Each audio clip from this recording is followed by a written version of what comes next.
Welcome back to Lanterne Rouge Cycling Podcast for a very, very strange day in what's been a pretty strange but sometimes exciting Vuelta a España so far.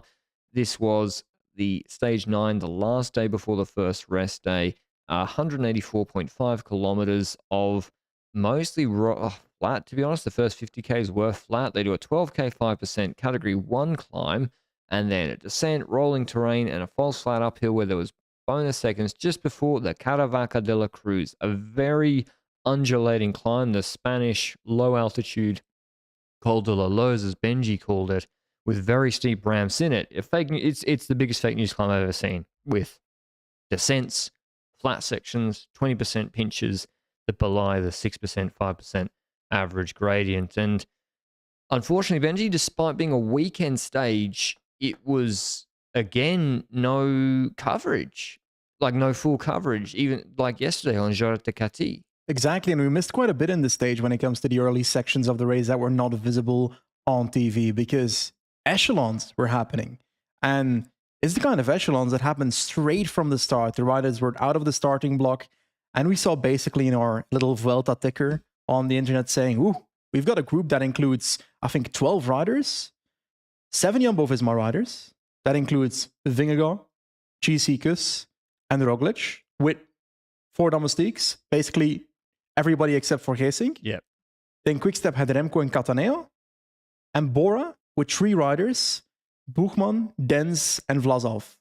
And then there's also Govekar, who was just there. But anyway, there's 12 riders there, and they basically had like a group behind them, 30 seconds, 45 seconds behind them, and then a group that was 54 to a minute and 10 seconds behind them on route. And I reckon Almeida was in the second group, but for the rest, I don't really know where other riders were during that echelon section because, well, it wasn't visible, so it's hard to predict there. But this is cross tailwind.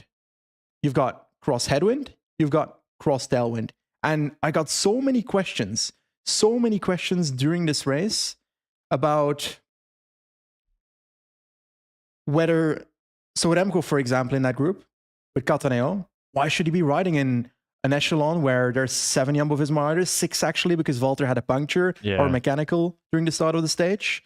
And then on the other end, why is Roglic and Vingegaard riding in an echelon? But in reality, that has all to do with it being an echelon. In an echelon, you kind of have to ride. And I'm sorry that I'm talking so much, my friend, but I'm going to deep dive into the cross tailwind crash course. So basically, cross tailwind is known to be better for echelons than cross headwind. So cross tailwind means that the wind is basically coming from on the right behind you or on the left behind you. And that's a combination of the drag you get from the front with the wind that comes from, in this case, from the right tail. And those two combined, that start to feel as a rider like right headwind. And a good explanation is there's an NOS video on YouTube somewhere by Tom Dumoulin who explains this phenomenon very, very in-depthly. And because it feels like right headwind, you see that they ride perpendicular, I learned that word today, compared to the wind direction, which is on your right behind. And that's why you see that diagonal formation on the road, riders in an echelon from the right top to the left bottom, basically. But only X amount of riders fit on the road. Like, the road is not 100 people wide, usually. Sometimes in the UAE, you can see very wide roads. But in this case, it's like 8, 9, 10 riders maximum, I'd say. And because they don't fit next to each other, if you can't fit in the echelon anymore, if, for example, the road is full diagonally, combined with the higher speed due to the tailwind, it makes it really hard to stay in the group because you're kind of hanging at the left bottom trying to get in the echelon, but not really getting in there. And you have to put so much effort to stay in that position. That's why you see so many people basically dropping off the back of an echelon and so many different groups forming. And that's why GC riders basically have to keep riding because otherwise they're shot out the back. Yeah, it's easier to roll through. You'll do less watts than just trying to dangle at the back. But yeah, it was interesting to see Jumbo send it. I think Quickstep, I saw some images on a photo library or license that I have. It looked like Remco, he was not right there initially in the echelon, but very quickly, I think Casper Pedersen or another Quickstepper did a full gas lead out to get him into the Jumbo-Visma echelon number 1. Obviously, the big omissions were Ayuso, Almeida, and Enric Mas. And so I also think even without the benefit of Remco rolling through, as Benji just explained, I think if you're Remco, you probably want to roll through or at least have Cataneo contribute, because you could knock 2 podium contenders out the way and Ayuso out of the way. Or maybe you wouldn't want to do that. But yeah, but the problem for them was there's a climb coming up. Volta's punctured out, one of the big strong riders for Jumbo, and 3 of their riders are GC leaders in there. And we didn't see it on the images, but I can bet you, I saw it in some Twitter videos, I can bet you Movistar were riding absolutely full gas with Erviti, Oliveira, Arcas, Lascano when he was there. And they're super strong. And then on the climb, again, we don't know. Did Ayuso and Mas attack and try and bridge across themselves? Did they use a climbing domestique? I don't know. They also have Garcia Cortina. So it wasn't going all the way, but it was like salvo number 1 because it can resplit again. It all comes back together, but it's just a shame that we didn't see it. It's probably the most exciting hour of today's race. Maybe even the most exciting hour of racing this week.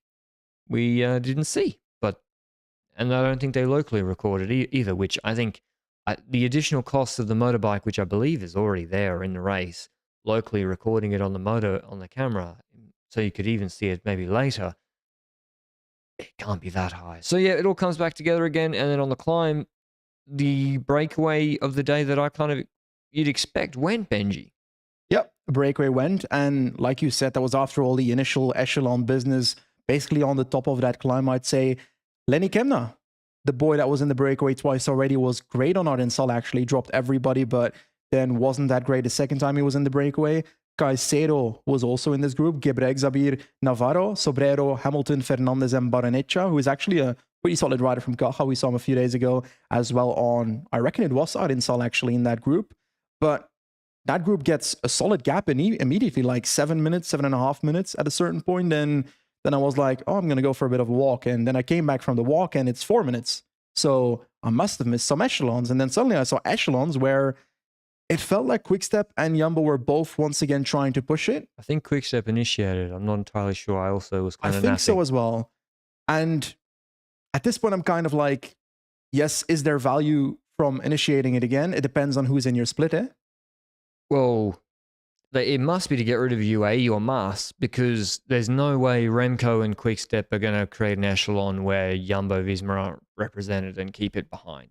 I'd hope so for Jumbo. Well, it's just impossible. Like, that's never happening. So it must be to maybe get, if there's an echelon with Roglic, Kuss, and Quickstep with Remco, would Jumbo-Visma chase behind for Jonas? I don't know. So maybe he's trying to create that situation where one of the three's not there, and you can eliminate maybe, Kuss, but Kuss in red's a different beast, obviously. That would be interesting, actually, because then you get that dynamic. And I don't know, like, if Kuss is behind, what do they just don't ride in the front group, right? They probably don't ride in either group, and just I'll think it will come back together. We saw it initially, like the first echelon got destroyed by the fact that they get to the climb, and now there's a hill coming up. It's a smaller hill. It's not as big as the climb we had initially. And that hill with, I reckon it was 50 kilometers to go, 45 kilometers to go, that basically destroyed that echelon again. Everybody came back together, and it's now 3:30 instead of 7. So if someone pushes now, there's a chance that the break still loses. But there was no one that was willing to do that. And in the peloton, you saw some relaxed faces. Remco was moving towards the back of the peloton, maybe a bit dangerous for future echelons, but nothing happened when it comes to echelons from this point onwards. And we're now moving towards the last climb, Colada de la Cruz, and the breakaway still that larger group. They're looking like they're going to win the stage. And we get some news from the organization, right? First of all, we get images online by Christophe Meul, who posted it on Twitter, on X these days, but I'm going to keep calling it Twitter for the rest of my goddamn life. There was mud on the road with, I reckon it was 150 meters to go. I don't know the exact distance, but it was kind of at the Prensa parking, the journalist parking, which is usually in the last 200 meters where you can like go off the road and then you can park there with your car if you're like a press person. So that segment on the road was basically muddy. And that's because the cars have to go into the parking and back and to the top of the climb and so forth. And how serious did that seem on the video? I thought it'd be fine. it was 2 hours from the finish. These roads, it looks almost worse than it is because these roads are, they're not pitch black anyway. They're kind of, some of them a bit light, especially at the end of these weird climbs into the middle of nowhere in the baking sun in the Costa Blanca. So it was not an inch deep cover. It was not a landslide. There was not an inch of mud on the road. It was, yeah, there was a covering of dirt on the road at that point. I thought 2 hours to go. Surely we could hand out some brooms and get a bit of elbow grease going. Yeah. And, and it's not a lot. It's not a 1K section. It's like a 20-meter area, I think.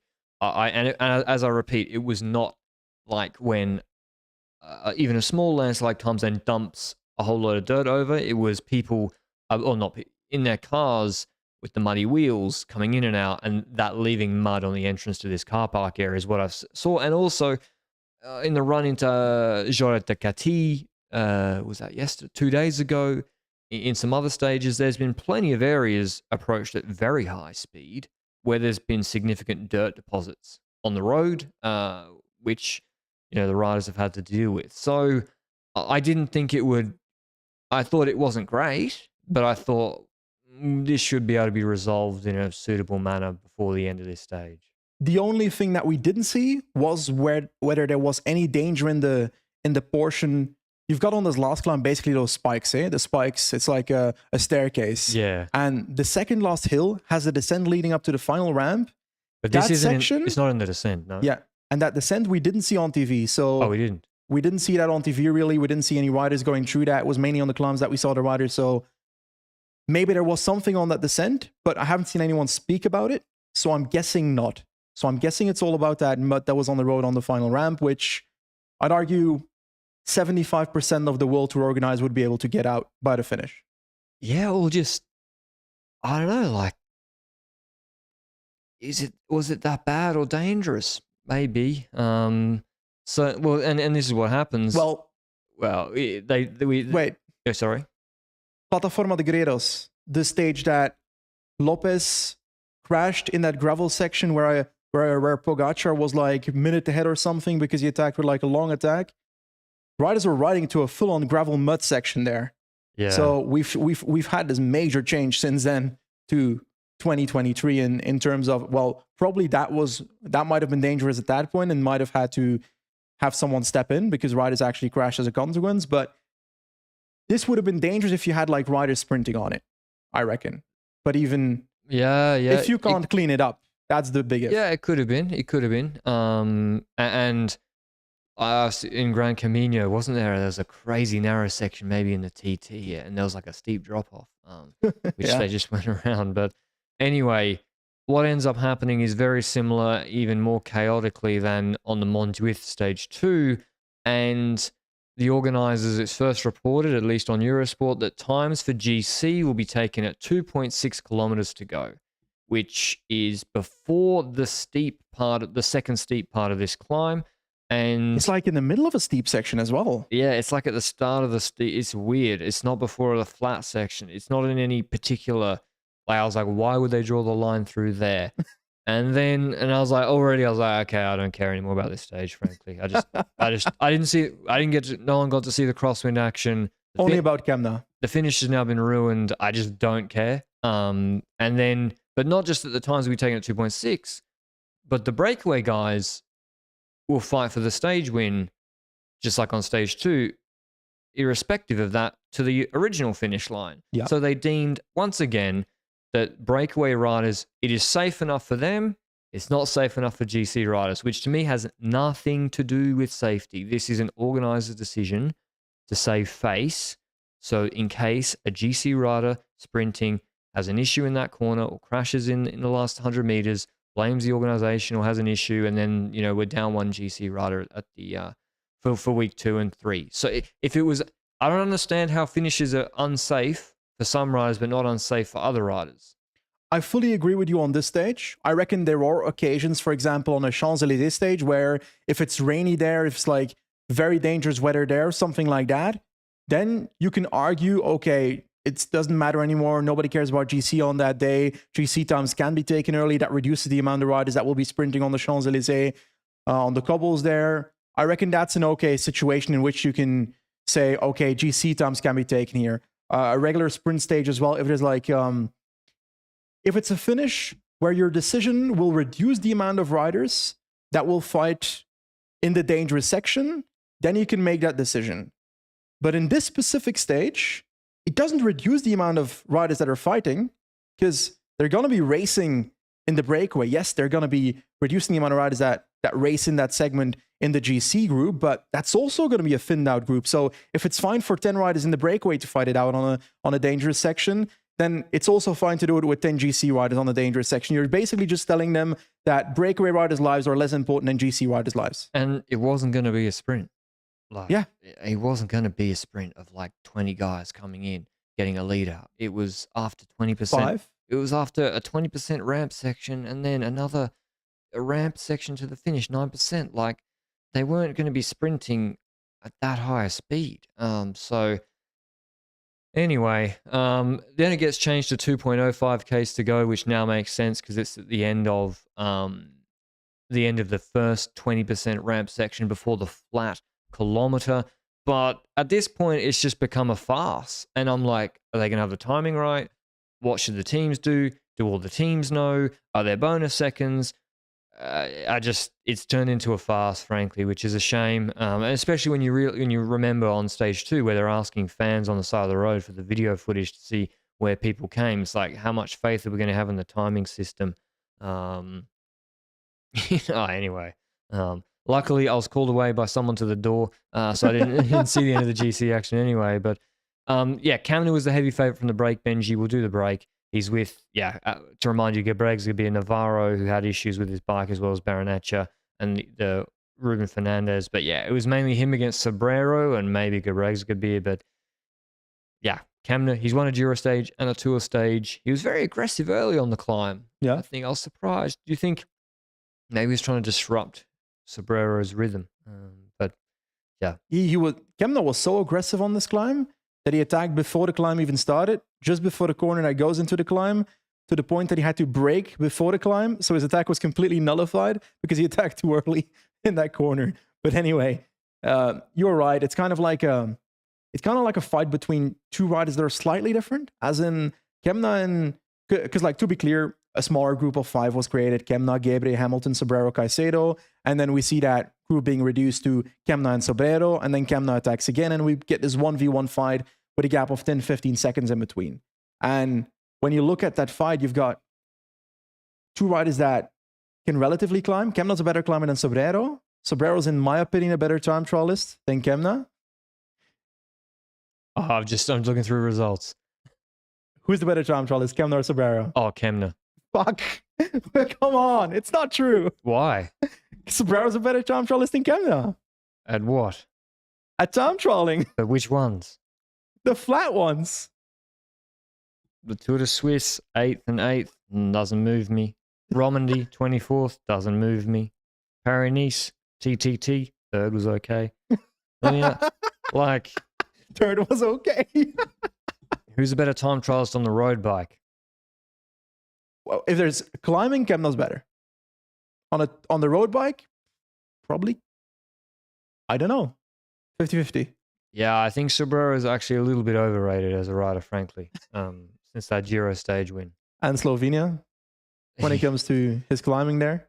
Well, I mean, he's on the really, really good setup, and he's not he's not that good at time trials, and his climbing really surprises me. Like, I really think he should be if he's such a good time trialist, he's not that big. He's like mid 60 kilos. I thought he would climb better. So I don't know. But yeah, Lenny's just too good. Sorry, I zoned out because anyway, Lenny goes away, wins the stage, no one crashes, back in the GC group. Movistar do a lead out. Catania takes over. It slows. Almeida jumps with Vlasov. They go clear. No one just wants to chase them. Otterbrooks, actually, he was at risk of losing time in the echelons twice today. And then Roglic does a big counterattack when he finally gets out on the at the end of the steep ramp. Remco's following initially with Mas, and then Remco starts spinning in like a lower gear, but he's going backwards very, very fast. He looked like he was not going in the right trajectory of going back to Roglic wheel. To me, the gap looked like it was opening up actually at the end of that punch. It was odd because I feel like on the steep section, it looked like Remco immediately dropped behind Mas, and then he kept there for a bit. Yeah. And then towards the actual line, which was 50 meters before the 2 kilometer mark. I couldn't tell where it was. In between 2 random cones by the side of the road. So the riders must have been communicated very well where that was. I think there were people on the side of the road waving at them with flags and stuff. Fortunately. And there were gaps, as in Roglic had a bit of a gap on Mas, and the same gap basically goes towards Remco, but we're talking about a second in between each rider, how I perceived it. And you started mentioning about Roglic, but I feel like you erased someone here. Can we talk about Bottalume for a second? Oh, no, he attacked and, he wanted to ride a consistent pace. So if the pace drops, Almeida has a Watts target, and he damn well is going to ride at that Watts target. And if the pace drops 10 watts below, he has to go because he has to ride at his Watts. So it was actually a good move. And UAE, they got 3 leaders. Solaire's up there, Ayuso's up there, and Almeida's up there. Why not use them if there's a bit of a slowing? It was actually a brilliant... This is why I'm so downcast today.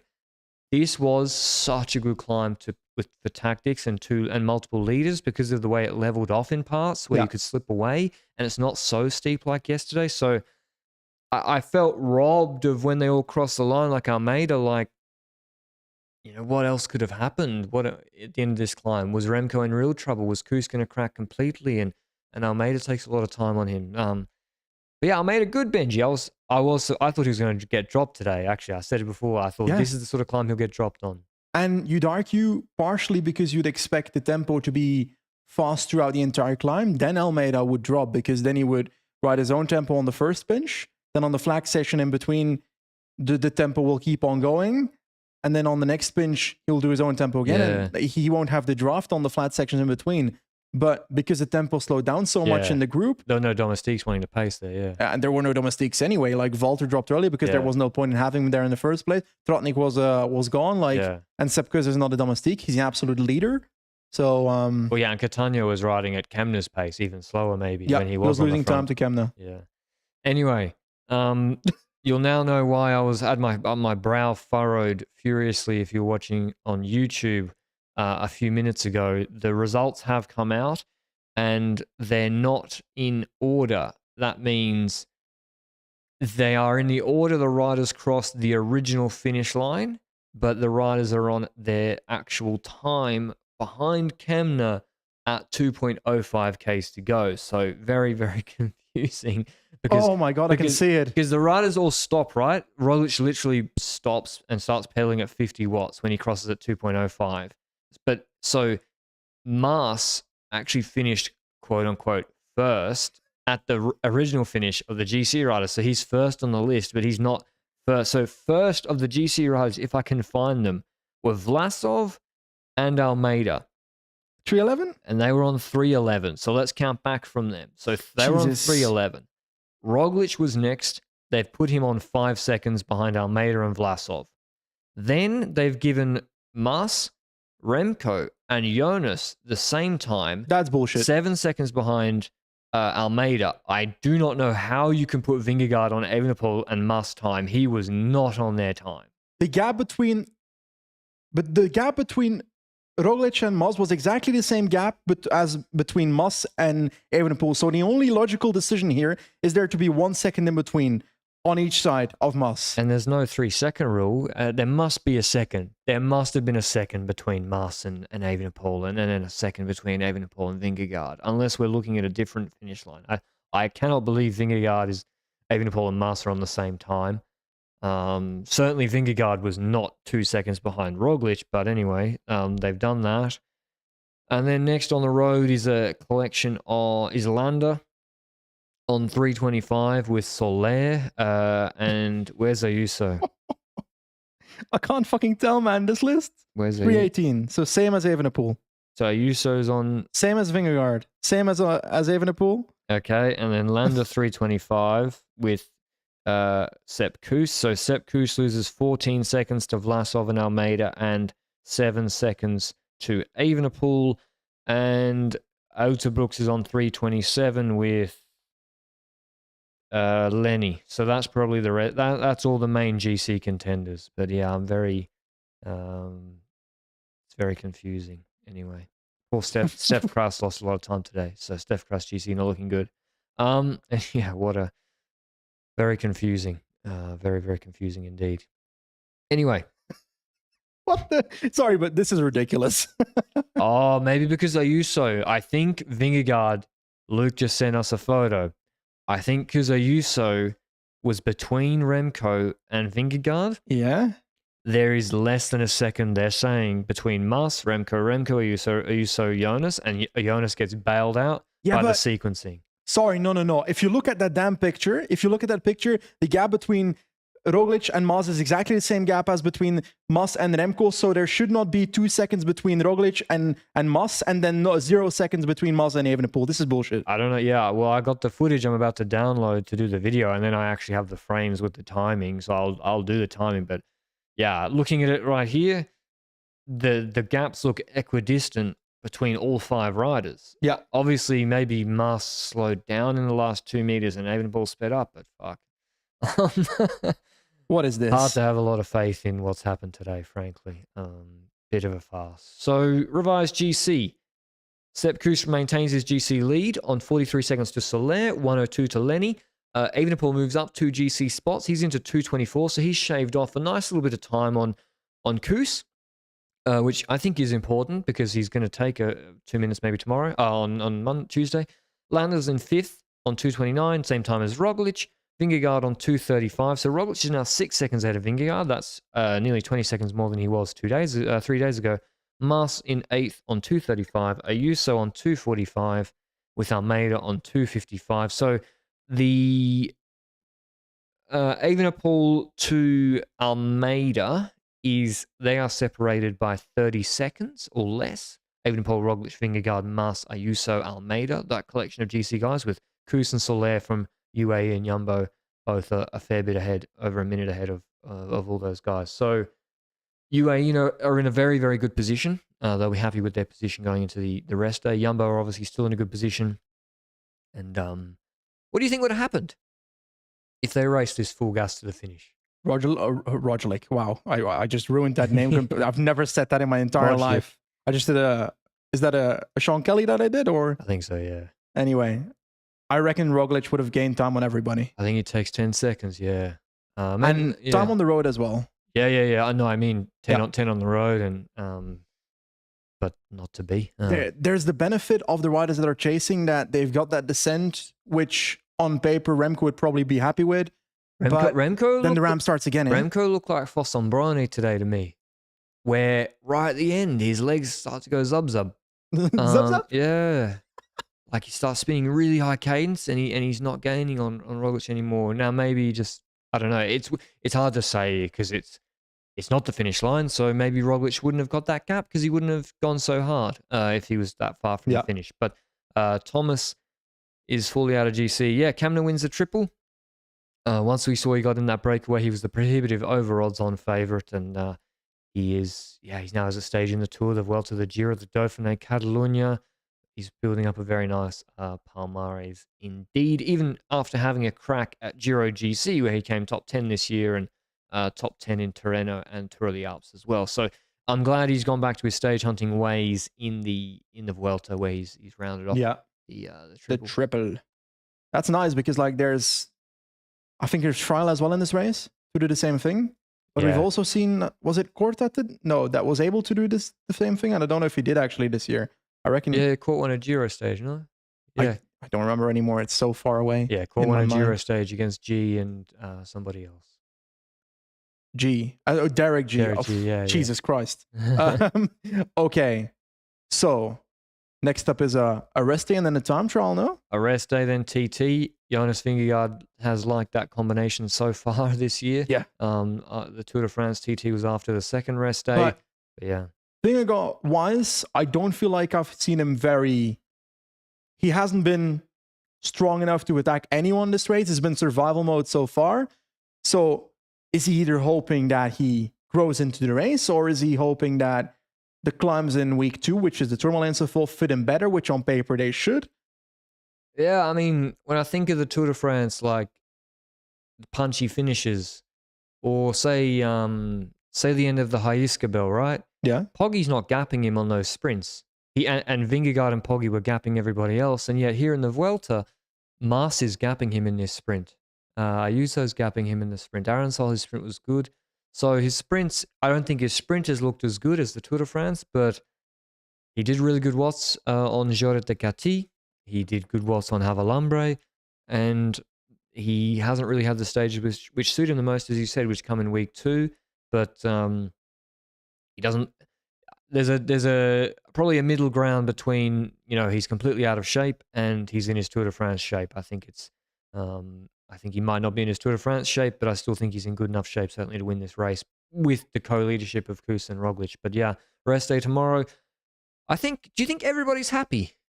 Remco's in decent position though. I reckon Jumbo's happy that they've got all 3 up there, that they can play with all 3 in week 2. Quickstep is happy that Remco's still in contention after having a bad day and crashing after winning a stage. And he's ahead of Roglic and Vingegaard. And the time trial's coming up. Yep. UAE, they're still in contention with Ayuso, Almeida, and Soler's still up there, so they're going to be happy. Bora lost Kian a bit the last 2 days, so that's a bit of a bummer, but I also don't feel like they should have been expecting him to show up in the top 5 regularly every single stage anyway, so it's kind of like... Oh, Kian will probably still top 5. I reckon top 5? Yeah. I reckon maybe top 7. He will be good on the long stages, I think. And the time trial, that's the one where I'm like... Yeah, he will not be good on the time trial. Yeah, I think you're right. Most of them are happy. I think probably the happiest would be Jumbo. UAE would, in an ideal world, UAE would have Vine still here. Yeah. In an ideal world, Remco might have 25, 30 seconds on Roglic and Vingegaard rather than 5 and 11 seconds. But and it was actually looking like that on Aransal. You could have said, okay, if he's going to stack 10 seconds plus 2 in Havalambre and Jorret de Cati, maybe he could have been entering this rest day with a 30-second buffer, but that's not the case. And that TT, we're not doing a rest day podcast. Benji's heading back home tomorrow. So this is the last in-person pod. Sad. Yeah, very sad. And for a while as well, most likely. Well, yeah, I mean, is there a 4th Grand? What's the 4th Grand Tour? If this video gets 5 million likes, Patrick will come to the Tour of Flanders with me. I mean, I'm going to go anyway, so they don't have to do that. You can dislike the video. No, please don't, please. Valladolid to Valladolid, where my neighbors are from. 687 meters on the plateau. It is 26 kilometers long, a pretty flat TT with one 500 meter 7% punch, which, it is ultimately a flattish TT, but it does have a fair few corners. I haven't counted them up, but there's some figure of 8s, multiple figure of 8s. There's out and back through roundabouts, 180 degree hairpins. I would class this as a relatively technical time trial. Probably not. It's in a large town. Maybe Europeans, you would call this a city. So the I found out 2 days ago that the city of London has less citizens than my city of Gestel in Belgium, because the city of London has 8,800 citizens and is only a small part of the greater London, and the actual big London is not a city. What do you mean? I'm talking about facts. Reading is not a city, around 200,000 citizens. City of London is a government district. It's like a local government district within the city of In the official list of cities, London is that small portion in the greater London and only has 8,000 citizens. So as a fact, you can never disrespect my glorious city of Gestel in Belgium anymore. Okay, it's a city. I got my facts, sorry, science. Yeah, I can't argue with facts. Anyway. Time trial, I think... Kuss loses 1 minute and a half, 2 minutes to Remco. I say Kuss going to win. Me. Ganna looks in decent shape, but then we haven't really seen him do anything because Ineos have kind of fallen, everything's gone wrong for them. What do I think? Remco's in good shape. Yeah, I think Remco should win. Remco should win the TT. Yeah. He should be the favorite. Ganna second favorite. There's just no way Roglic beats Remco in a flat TT. There's just no way. So the lists, let's go through it for a second. My predictions are that Remco wins the time trial compared to GC riders. I don't care if he wins the time trial or not. Just compared to GC riders, I reckon he takes 27 seconds to Roglic. 20 seconds? 27 seconds to Roglic. Okay. 29 seconds to Ayuso. 36 seconds to Vingegaard. I'll make that 46. 46 seconds to Vingegaard just because I hadn't been confident in him recently, even though technically his time trial after a rest day in the Tour de France was pretty damn good. But after that, Miles going to lose a minute and a half, 2 minutes. No, because same thing. I think Miles is okay. Is he okay? But that's a minute towards Roglic. Yeah, a minute to Roglic. Yeah, probably going to lose between 110 and 130. You're right. Yeah. Almeida's Giro TTs were better than expected. So I reckon he loses he's about a half a minute behind Roglic, I would say. So on that Giro TT, which was a similar length, 20 Ks, a little bit shorter, also had a pick up to the finish. You're right. Almeida was on 30 seconds. I'm going to go with Evenepoel winning. Okay. Gap to Vingegaard in second on 25 seconds or 23 seconds. Then Almeida and Ayuso on 32 seconds, Roglic on 35 seconds. And then, yeah, you're right. Then it's big gaps to the rest of the GC guys. Vlasov, I'm not sure how his TT will go. They've also got a good setup. I think handling will make a big difference. I don't know the weather forecast. I think it's supposed to rain tomorrow on the rest day. Hopefully it doesn't rain on Tuesday. I think if there's rain, that can... I think the rain will suit Vingegaard and Ayuso. I don't think the rain suits Roglic and Evenepoel in this TT. Maybe it even suits Ganna, who doesn't need... Ganna doesn't have to worry about GC. So if it rains, he can just... although I don't even think it's... He can just risk crashing out. Well, exactly. He can. He can take more risks. But I also don't think it suits him so much in the corners, or rainy corners. He'll have another flat, probably. Another flat? He always flats in TT. Okay, and it's a possibility. It's a possibility. What about Sobrero versus Kemna? Well, Kemna's smart, you see, so he doesn't waste energy on TTs. He can't win when he's not in GC. So you're telling me Sobrero's going to have a better TT? Sobrero will probably finish above Kemna and finish, 12th. And it's like, what a great time trialist he is. And Kemna will be like, well, I'll save my legs to win the later stage. But yeah, it's a big week coming up in the Vuelta. We have the biggest stages, in my opinion, bigger than Anglerud, bigger than Cruz de Linares. Like stage 11 is just a Unipuerto sort of sprint stage. They'll probably take times halfway up the climb. Then there's a Caden Grove sprint stage. But then we're all waiting for stage 13, which is on Friday, I think. I don't know. If they don't get full coverage sorted for this stage, then I don't know what's going on. It's from Formigal to Col de Tourmalet, including the Obisque and Spandel beforehand. Knowing this race so far, we're going to have like one mountain left by the time this stage ends. Yeah, it'd be the descent of Spandel. And you're like, it's Jonas Vingegaard with Juan Ayuso. Stage 14 is also a brutal stage where early attacks are possible with Col Hoser and then Puerto de la Rao, which is the Col de Roemendi, which crosses back. That they crest that on the French-Spanish border. Steep, irregular, very difficult climb with Bernies at the top. And then it's, that's a real raid stage. So those two stages I can't wait to watch. Hopefully they go ahead without accident or incident.